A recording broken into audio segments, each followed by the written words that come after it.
Halo, selamat berjumpa.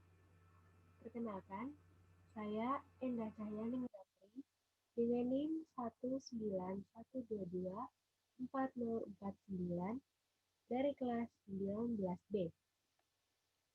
Pada kesempatan kali ini, saya akan membahas tentang konstruksi idiomatik Bapak di dalam bahasa Indonesia. Sebelum masuk pada pembahasan, saya akan memberitahu terlebih dahulu tentang poin-poin presentasi saya. Untuk poin-poin presentasi, yang pertama ada pendahuluan, yang kedua ada pembahasan, dan yang terakhir ada penutup. Dan untuk pembahasannya, yang pertama akan saya bahas adalah tentang konstruksi idiomatik. Yang kedua, pola elemen pembentuk, dan yang ketiga adalah jenis proposisinya. Selanjutnya kita akan masuk pada pendahuluan. Nah, pada dasarnya, penggunaan bahasa dipengaruhi oleh kreativitas penutur dalam menciptakan makna bahasanya. Salah satu jenis makna yang sangat cenderung populer di kalangan penutur bahasa adalah makna idiomatik. Pengertian idiomatik sendiri dapat dimanifestasikan atau dapat kita wujudkan melalui konstruksi dengan karakteristik yang khas daripada makna leksikal dari entitas elemen-elemennya. Nah, konstruksi idiomatik ini adalah jenis ekspresi konvensional banyak kata. Secara khusus, berangkat dari penelitian sebelumnya, penelitian ini disusun untuk mendeskripsikan konstruksi idiomatis yang menggunakan unsur kata dalam ranah struktur kekerabatan atau identitas keluarga, yaitu leksem Bapak. Nah, dalam studi ini tujuannya merupakan menyajikan contoh-contoh komplement dari analisis romantis fenomena konstruksi idiomatik di dalam bahasa Indonesia. Selanjutnya yang akan kita bahas adalah konstruksi idiomatik. Pada hal ini kita masuk pada pembahasannya. Konstruksi idiomatik. Apa sih? Nah, konstruksi idiomatik ini merupakan jenis ekspresi konvensional banyak kata.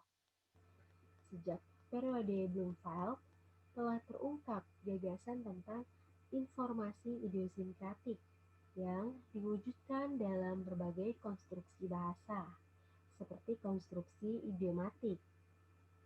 Nah, dengan kata lain, dapat dikatakan bahwa konstruksi idiomatik dibuat dalam konteks penggunaan bahasa tertentu untuk arti yang tertentu pula. Konstruksi idiomatik leksem Bapak ini di dalam bahasa Indonesia sebagai satu kesatuan semantik dapat dijelaskan berdasarkan dua hal. Yang pertama, pola elemen pembentuknya, dan yang kedua, proyeksi jenis proposisinya. Selanjutnya untuk pola pembentukan idiomatik. Pada dasarnya, unit analisis kebahasaan dalam bentuk kata selalu memuat 3 tingkatan struktur yang terdiri dari struktur semantik, ciri sintaksis, dan aspek fonologis. Zeckendorf dan Audring pada tahun 2016 pernah berhipotesis bahwa dalam hampir setiap teori linguistik, sebuah kata itu mengandung potongan-potongan struktur pada 3 tingkatan. Yang pertama, struktur semantiknya, yang kedua, fitur sintaksisnya, dan yang ketiga, fonologinya. Sebagai salah satu unsur pembentuk struktur semantik, kata tersebut dapat dihadirkan secara idiomatis, sebagaimana dalam konstruksi leksem Bapak di dalam bahasa Indonesia. Yang kedua, pola pembentukan idiomatiknya. Nah, terdapat dua pola elemen pembentuk pada konstruksi idiomatik Bapak di dalam bahasa Indonesia. Kedua elemen itu dijelaskan sebagai berikut. Yang pertama adalah pola Bapak plus N.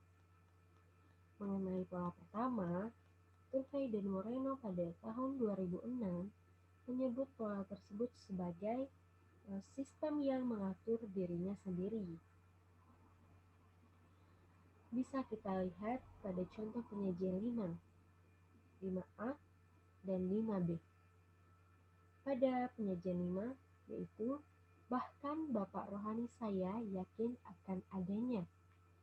Pada 5A, bahkan paman rohani saya meyakinkan. Dan pada 5B, bahkan Bapak dengan rohani saya meyakinkan akan adanya. Dapat kita lihat yang sangat cocok dengan pola pertama, yaitu pola Bapak plus N, dan cocok dengan perkataan oleh Turvey dan Moreno yang menyebut pola tersebut sistem yang mengatur dirinya adalah pada contoh penyajian 5, yaitu bahkan Bapak rohani saya yakin akan adanya. Kemudian untuk pola kedua, yaitu pola Bapak plus N plus N. Untuk pola ini dapat kita lihat contoh penyajian pada penyajian 6, 6A, dan 6B. Penyajian 6, Frederick Taylor disebut Bapak Manajemen Ilmiah. 6A, Frederick Taylor disebut Ibu Manajemen Ilmiah. Dan 6B, Frederick Taylor disebut dengan Bapak akan adanya. Nah, yang paling cocok dengan pola kedua, yaitu Bapak plus N, terdapat pada penyajian 6, yaitu Frederick Taylor disebut Bapak Manajemen Ilmiah. Selanjutnya, masuk pada jenis proposisi sebagai struktur semantik. Jenis proposisi sebagai struktur semantik dalam leksim Bapak di dalam bahasa Indonesia memiliki 3 jenis. Yang pertama, sebagai orang yang dipandang sebagai orang tua atau orang yang dihormati sebagai pelindung. Yang kedua, sebagai orang yang menjadi pemimpin atau perintis jalan. Dan yang ketiga, sebagai pejabat atau status dalam suatu struktur.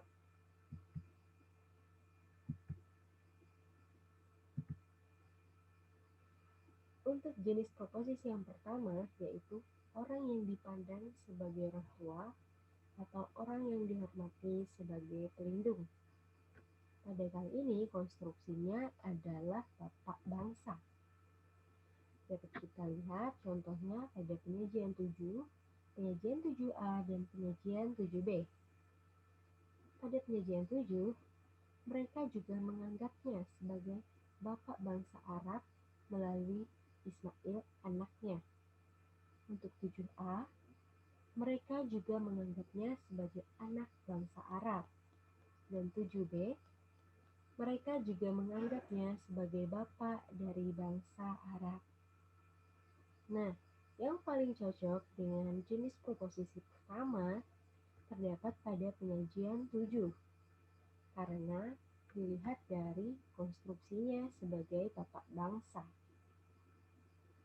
yaitu mereka juga menganggapnya sebagai bapak bangsa Arab melalui Ismail anaknya. Selanjutnya, untuk jenis proposisi yang kedua adalah orang yang menjadi pemimpin atau perintis jalan. Dapat kita lihat contoh penyajian 8, 8A, dan 8B.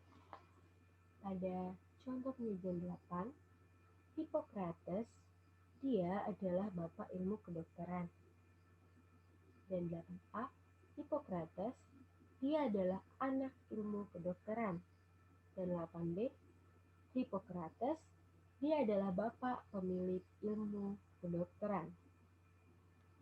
Di sini, yang paling cocok dengan jenis proposisi kedua, yaitu orang yang menjadi pemimpin atau perintis jalan, adalah contoh penyajian 8, yaitu dia adalah bapak ilmu kedokteran. Dapat kita lihat bahwa di sini dijelaskan bahwa Hippocrates merupakan orang perintis jalan dari ilmu kedokteran. Selanjutnya, jenis proposisi yang ketiga adalah pejabat atau status dalam suatu struktur. Nah, dapat kita lihat di sini untuk contoh penyajiannya ada pada contoh penyajian nomor 9, 9A, dan 9B. Untuk penyajian 9, ada dukungan dari Bapak Presiden RI. Yang kedua, 9A, ada Ibu Presiden RI. Dan 9B, ada dukungan dari Presiden RI. Nah, di sini yang paling cocok dengan jenis proposisi ketiga, yaitu pejabat atau status dalam suatu struktur, ada pada contoh penyajian 9, yaitu ada dukungan dari Bapak Presiden RI. Karena Bapak Presiden RI merupakan pejabat dari pemerintahan Republik Indonesia dan merupakan status dalam suatu struktur pemerintahan. Jadi, ketiga klasifikasi proposisi idiomatik konstruksi Bapak di dalam bahasa Indonesia ini dibangun di atas umum, yaitu persona proposisi proposisi. Nah, dengan kata lain, pembentukan konstruksi idiomatik dapat disebabkan oleh motivasi semantik untuk mempersonalisasi struktur identitas biologis dan sosial. Nah, dengan demikian, dapat dikatakan bahwa struktur idiomatik di dalam bahasa Indonesia ini mengandung spektrum makna yang dapat diidentifikasi dan dideskripsikan melalui leksemnya.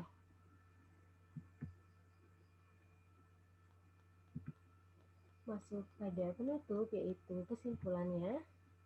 Nah, kesimpulan ini terdiri dari penjelasan singkat dari pembahasan di atas, dan ada juga saran tentunya. Pada dasarnya, unit analisis kebahasaan dalam bentuk kata selalu memuat 3 tingkatan struktur yang terdiri dari struktur semantik, ciri sintaksis, dan aspek fonologisnya. Nah, pada pola pembentukan idiomatik Bapak ini memiliki 2 pola elemen pembentuk. Yang pertama, pola Bapak plus N. Pola tersebut dapat diklasifikasikan sebagai pola yang biasa ditemui. Dan untuk pola kedua yaitu Bapak plus N plus N. Kemudian, ada pula produksi jenis proposisi sebagai unsur semantik. Istilah proposisi digunakan untuk merujuk pada sekumpulan makna yang direpresentasikan oleh konstruksi idiomatik dari leksem Bapak di dalam bahasa Indonesia.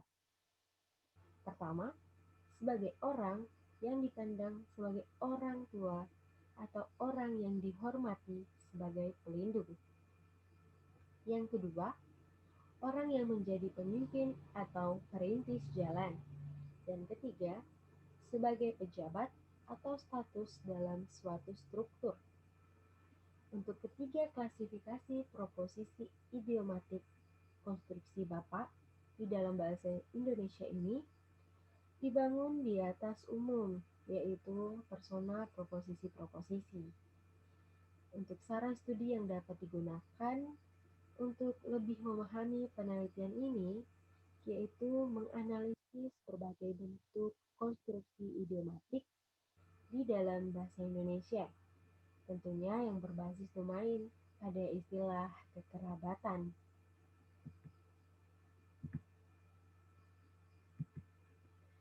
Baik, sekian yang dapat saya sampaikan. Atas segala perhatiannya, saya ucapkan terima kasih.